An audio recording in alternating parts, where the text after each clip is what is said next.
కేంద్ర హోంమంత్రి అమిత్ షాపై కోతి దాడి చేసిందని చెప్తూ ఈ వీడియోని సోషల్ మీడియాలో షేర్ చేస్తున్నారు. కానీ నిజానికి ఇదొక ఏఐ జనరేటెడ్ వీడియో కాబట్టి ఈ పోస్ట్ ఫేక్. భారతదేశం పాకిస్తాన్ చేతిలో 3 రఫేల్ జెట్లను కోల్పోయిందని భారత విదేశాంగ మంత్రి ఎస్ జయశంకర్ చెప్తున్న వీడియో అట ఇది. కానీ నిజానికి ఇది డిజిటల్ గా ఎడిట్ చేసిన వీడియో కాబట్టి ఈ పోస్ట్ ఫేక్. 2025 బీహార్ అసెంబ్లీ ఎన్నికల షెడ్యూల్ విడుదలైందని చెప్తూ ఈ పోస్ట్ సోషల్ మీడియాలో వైరల్ అవుతుంది. కానీ ఇది 2010 బీహార్ ఎన్నికలకు సంబంధించిన షెడ్యూల్. ఈ వీడియోను రికార్డ్ చేసే సమయానికి ఇంకా 2025 బీహార్ ఎన్నికల షెడ్యూల్ ప్రకటించబడలేదు కాబట్టి ఈ పోస్ట్ ఫేక్.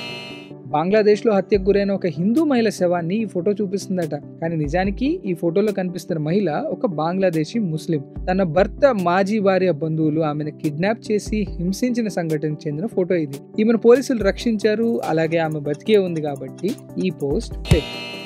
ఈ వీడియో కనుక మీకు నచ్చినట్లయితే దీన్ని లైక్ చేసి షేర్ చేయండి. ఇలాంటి మరిన్ని ఇంట్రెస్టింగ్ వీడియోస్ కోసం ఫ్యాక్ట్లీ తెలుగుని ఇప్పుడే ఫాలో అవ్వండి.